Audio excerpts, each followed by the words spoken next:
Rain is from Tara Brach.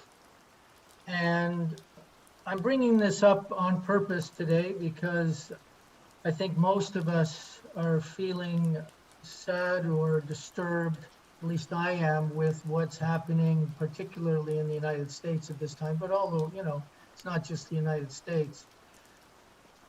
And I thought this would be a good opportunity because we are together, our little family here. And I think being witnessed by others or doing this practice together is very important and what's needed for the healing in this world.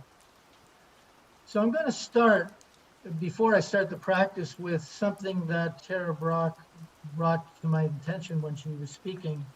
And she said that there's this famous Zen master named Thich Nhat Hanh who actually was very instrumental in promoting world peace. And it was Thich Nhat Hanh that actually left his country because he wanted peace. And so this was the time of the boat people. Many of you will remember this, where people had to flee from their lives from Vietnam, and they were on boats. So Thich Nhat Hanh writes that when the crowded Vietnamese refugee boats met storms of pirates, if everyone panicked, all would be lost. But even if one person on the boat remained calm and centered, it was enough. It showed the way for everyone to survive.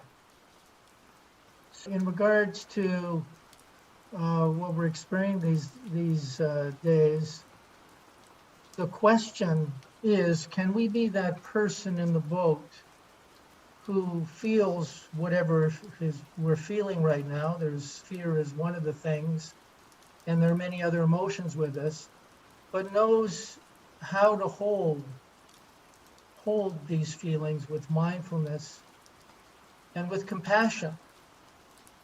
And this is where the training in mindfulness comes in. And so we're going to explore this practice in sort of this atmosphere, sort of being with the feelings and also a lot of compassion for ourselves. So taking a few moments now, if you wish, to just find your seat and taking 3 long, slow, deep breaths.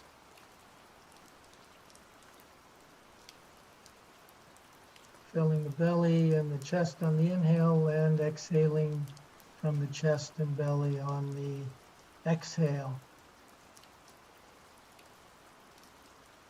And allowing yourself to sense whatever might be going on right now in your life in this moment. And the feelings that you become aware of.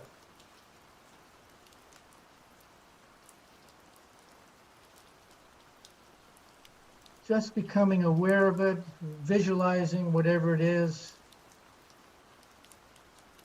And if it involves another person, see that person and what's going on for them. And if it involves you, just seeing the setting, then that mostly in your mind relates to whatever you're feeling.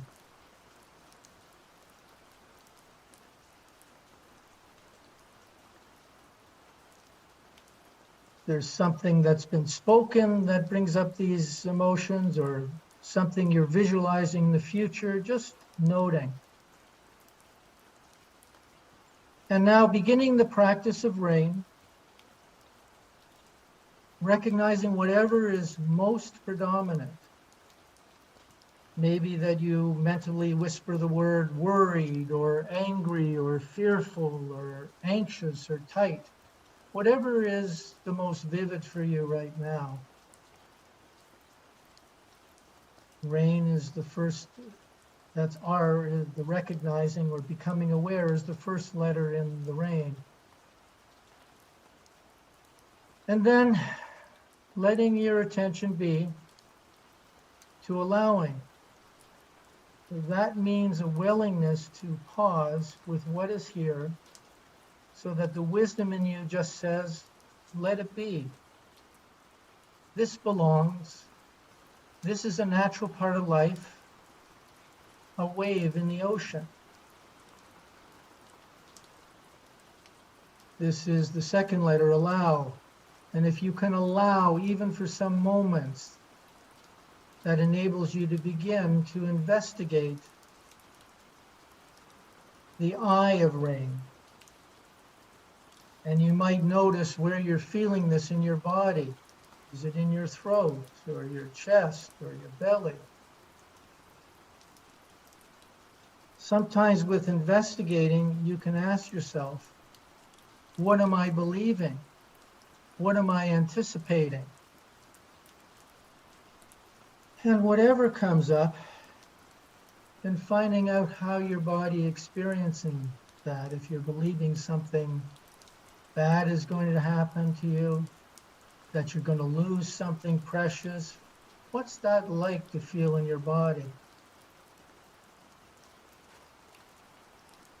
So again, feeling the throat, chest, the belly,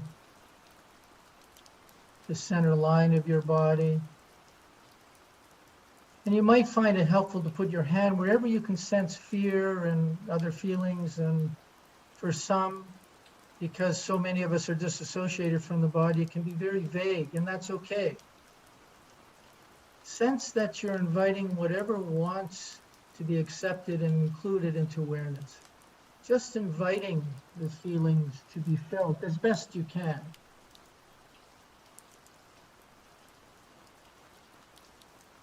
Breathing with whatever vulnerability you're contacting, and with some interest and gentleness, what does it feel like? How are these feelings living in this body right now? Perhaps you can breathe with it and feel it right to the epicenter. Whatever you're experiencing as you investigate, to again, allowing it to be there, a kind of surrendering, a presence. No resistance then, with an intimate attention. You might ask the vulnerable part of you, how do you want me to be with you? What do you need most right now?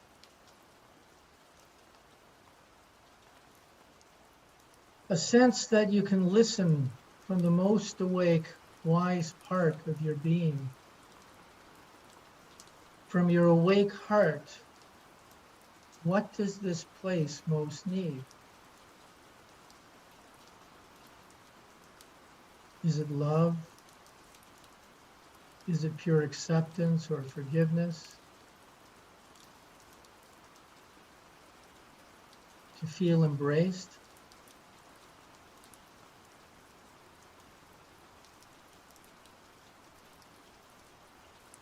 And sense that your awake heart can offer what's needed in a very direct and intimate and immediate way, just washing through and bathing that vulnerable place with some quality of tender presence, of love, of compassion.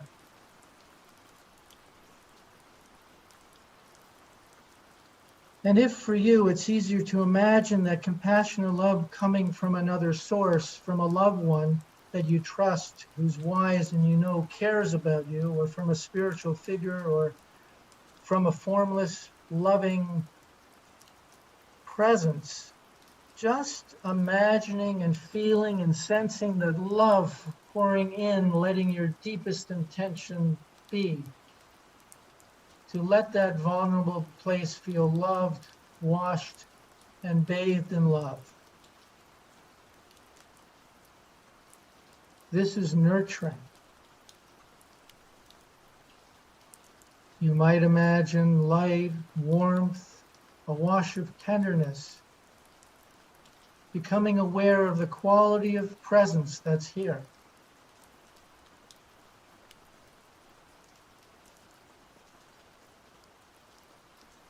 letting yourself soften as best you can,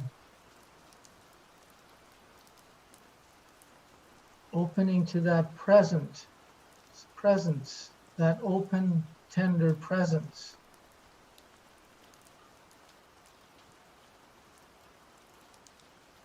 Perhaps noticing the difference between being identified as a fearful or agitated self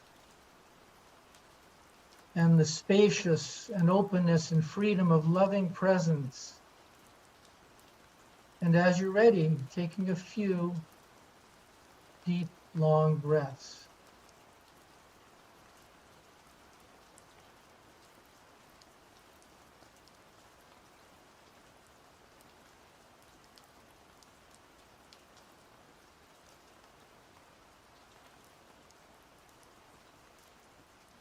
So here we are, alone and together.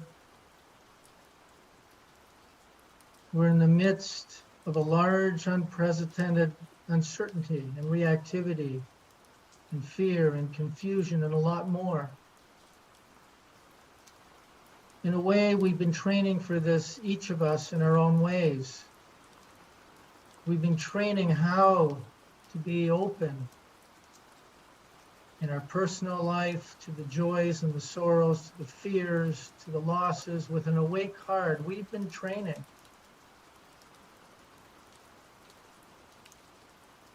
So if you're intentional right at this particular moment in time, if you're intentional,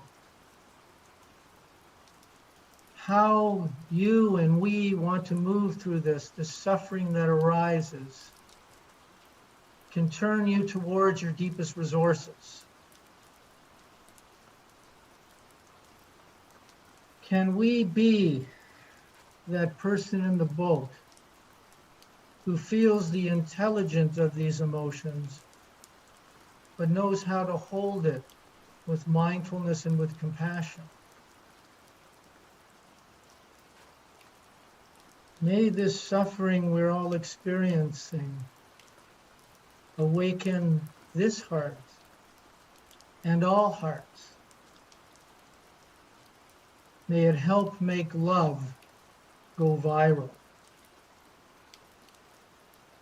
I'll sound the bell 3 times.